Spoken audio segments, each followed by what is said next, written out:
साथियों नमस्कार। मैं आर के अमोल अमोल 24 चैनल पर आपका हार्दिक स्वागत। आज देश की वर्तमान स्थिति के बारे में आपसे चर्चा करें। देश की वर्तमान स्थिति बहुत ही डावाडोल स्थिति में, और उसकी जिम्मेदारी जो है शासन सत्ता की होती है, जनता की होती है, प्रशासनिक अधिकारियों की होती है, न्यायिक अधिकारियों की होती है, संवैधानिक पदों पर बैठे हुए लोगों की होती है। जनता गुमराह है, जनता अज्ञानी है, जनता मूर्ख है, शिक्षा कुछ नहीं है। प्रदेश स्तर पर भी व्यवस्था सही नहीं है, व्यवस्था चरचरा रही है और व्यवस्था जो है काफ़ी खराब है। और राष्ट्रीय स्तर पर हम कहीं स्टैंड नहीं करते, हम कहीं टिकते नहीं, जुनून में रहते हैं, ऐसा मेरी समझ में आ रहा है। कभी हम कहते हैं अब की बार ट्रम्प सरकार, हमें क्या लेना देना है, ट्रम्प सरकार आए और चाहे जाए, हमें क्या लेना देना है, जो बाइडन आए चाहे जाए, हमें क्या लेना है चाइना के अंदरूनी पॉलिटिक्स से या रशिया के पॉलिटिक्स से या किसी पॉलिटिक्स से। हमें तो अपना काम करना है, हमें तो विकास करना है, हमें तो देश को एक लेवल पर लाना है। हमारा देश तो कहीं स्टैंड नहीं करता, ये देखने में लग गया है, टैरिफ जो लगाने लगे हैं, चाइना का आक्रमण हो रहा है, एक छोटा सा मरा हुआ पाकिस्तान जो है उछल कूद कर रहा है। किसी भी देश से इस देश के सरकार ने कहीं कोई अस्थायित्व या कोई अच्छी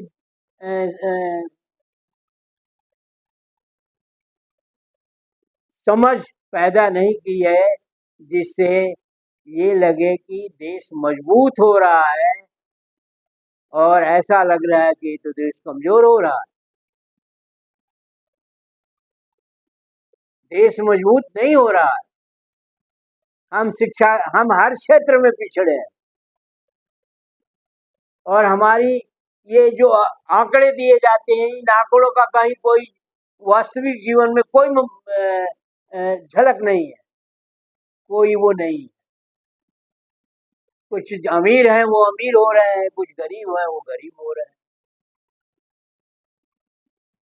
तो ये एक असमानता की खाई जो पैदा हो रही है, ये असमानता की खाई जो है किसी दिन आपको ले डूबेगी, इस देश को ले डूबेगी। आपके डूबने का तो कोई मतलब नहीं है, ये देश डूब जाएगा।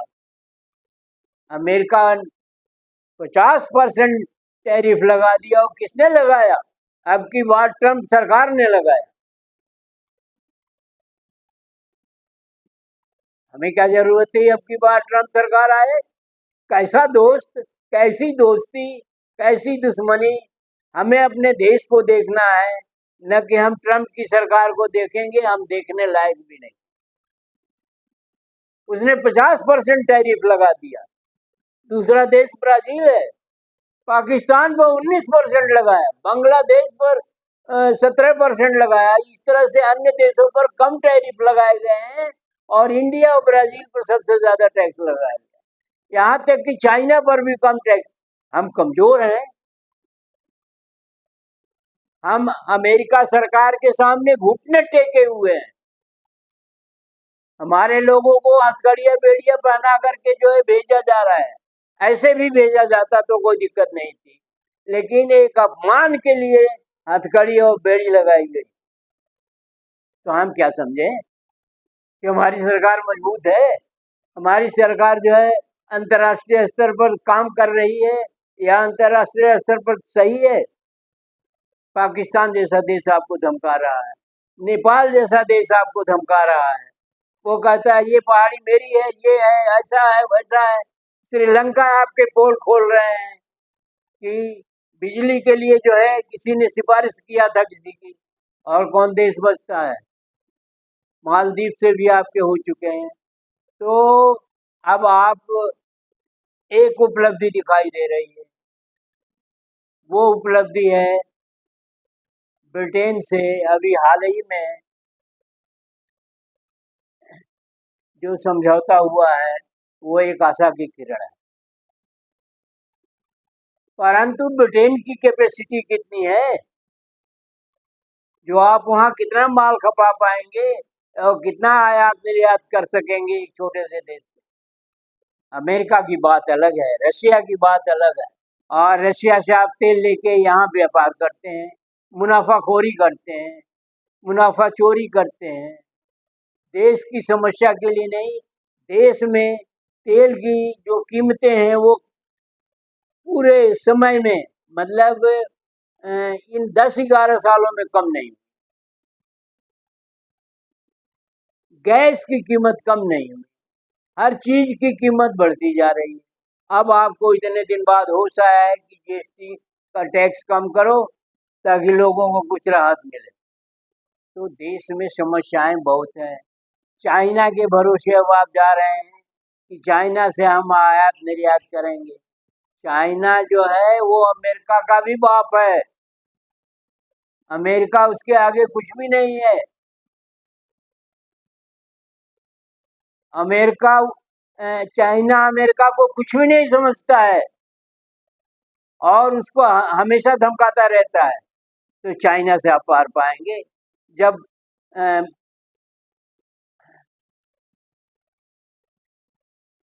अब की बार ट्रम्प सरकार जो है आप कह चुके हैं, तो चाइना बहुत ही अमेरिका का टक्कर दे रहा है अमेरिका को और टक्कर देगा। अब उसके साथ आप व्यापार समझौता कर रहे हैं या जो भी कर रहे हैं, तो चाइना, मैं नहीं समझता कि चाइना कभी आपको भाव देगा। चाइना से करिए, जर्मनी से करिए, जापान से करिए, कहीं से करिए, करिए तो सही। जब निर्यात नहीं बढ़ेगा तो पैसा क्या मंदिरों से आएगा? मंदिरों का पैसा तो देश का ही पैसा है। कौन विदेशी आता है? बहुत सर्किट को छोड़ दीजिए, तो कौन आता है राम मंदिर में पूजा करने के लिए विदेशों से, और वो डॉलर चढ़ाता है। अभी विधानसभा में नेता अपोजिशन पांडे जी ने बताया कि आपको डॉलर कहाँ से मिलेगा, परंतु आप उनकी बात सुनने के लिए तैयार नहीं। आप उनकी बात को जो है हवा में उड़ा देंगे, क्योंकि आप क्या कहें हम, आप किसी की बात भी नहीं मानेंगे, आप किसी की सलाह भी नहीं मानेंगे, और देश को आप देश नहीं समझते हैं। शिक्षा की यहाँ दुर्व्यवस्था है, स्वास्थ्य की दुर्व्यवस्था है, बेरोजगारी चरम पर है, लॉ एंड ऑर्डर की स्थिति जर्जर है, पुलिस मनमानी है, प्रशासनिक अधिकारी मनमानी है, और ये भी बात है कि आप किसी की सुझाव नहीं समझते, आप किसी की बात नहीं मानते, आप कोई मीटिंग नहीं करते, आप उनसे सुझाव नहीं लेते और शिकायतें नहीं लेते। देश की वास्तविक स्थिति कौन बताएगा? जनता के बीच आप खुद जाइए, देखिए कितना आक्रोश है, जनता कितनी संतुष्ट है।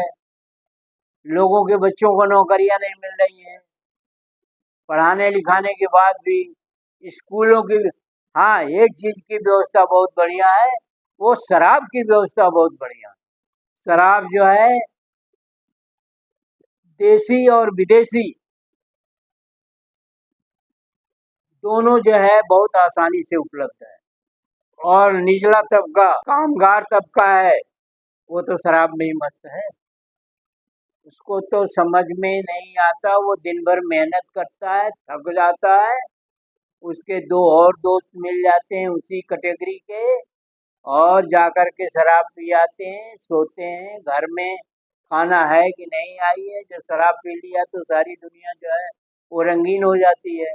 तो घर में खाना है कि नहीं, बच्चों की फीस दी गई है कि नहीं, कपड़ा है कि नहीं, तमाम जो आवश्यकताएं वो खत्म हो जाती हैं, और वो परिवार विपन्नता की स्थिति में आ जाता है, और उसका मूल कारण शराब है। वो शिक्षित भी नहीं हो पाता है। और आप लखनऊ के गोमती नगर में देखिए, जहाँ शराब की दो दो दुकानें हैं, एक देसी है एक विदेशी है, और लोग बाग बाहर से आते हैं गोमती नगर स्टेशन पर, जिसको आप जो है वर्ल्ड क्लास का बना रहे हैं, और वो शराबियों का तांडव देखते हैं, अपना तांडव देखते हैं। ठेला लगे हुए हैं, ठेलों पर भीड़ लगी हुई है और सड़क के दोनों तरफ ठेले जो है इतनी संख्या में आच्छादित हैं कि सड़क पर आवागमन बाधित हो जाता है। और पुलिस के सिपाही, पुलिस के दरोगा कहते हैं ठेला यहीं लगेगा। अगर कोई विरोध करता है तो कहते हैं ठेला यहीं लगेगा, चाहे जो कुछ भी हो जाए। पूरे कॉन्फिडेंस के साथ, पूरे हिम्मत के साथ वो कहते हैं कि यही लगे। चारों तरफ भ्रष्टाचार का राज। वहाँ एक पिंक टॉयलेट है Gomti Nagar station, railway station के सामने, जो बन के तैयार है। पता नहीं उसमें क्या कमी है, मैं नहीं जानता, लेकिन उसमें खाना बनता है, चाय की दुकान चलती है और आप कहते हैं पिंक टॉयलेट हमने बनवा दिया। स्टेशन से ज्यादा कहाँ जरूरत है पिंक टॉयलेट की? तो ये कुव्यवस्था है, व्यवस्था नहीं है। इस तरह की अनेकों बातें हैं, आप बखूबी जानते हैं, आपके प्रशासनिक अधिकारी जानते हैं, जनता जानती है, समाज सेवी जानते हैं, सभी जानते हैं, पर सब असहाय हैं। क्योंकि अगर कोई करने लगे तो उन्हें धमकियां मिलती हैं, उन्हें ठीक से रहने की के लिए कहा जाता है। तो चारों तरफ हाहाकार मचा हुआ है। लेकिन मेरा ये भी मानना है कि कभी न कभी अंधेरा छटेगा और सुबह तो होगी।